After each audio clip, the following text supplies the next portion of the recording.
அட்டகாலி 8 பேர்களை என் தாயான உச்சரி மகாளி சாரி என் தாயான முப்படாரி துர்க்கை அம்மை ஆமா அந்த மயிடனை சம்பார செய்யும் என்று எப்படியா வருகிறார்கள் எப்படி அங்கே 8 பேர்கள் ஒன்று கூடி அவன் கடலை ஆடி மாறி அங்க சுடலை ஆடி வரலாம்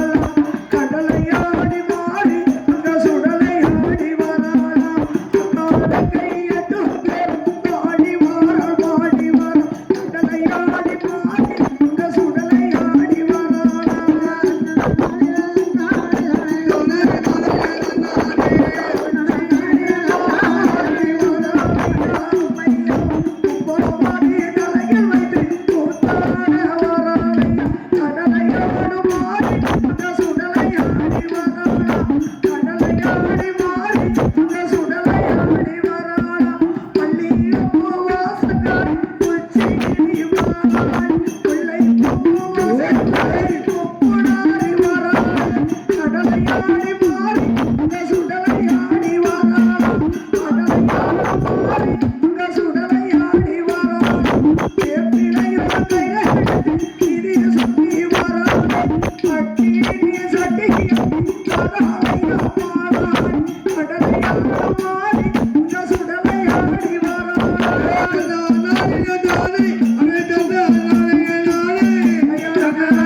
Hey,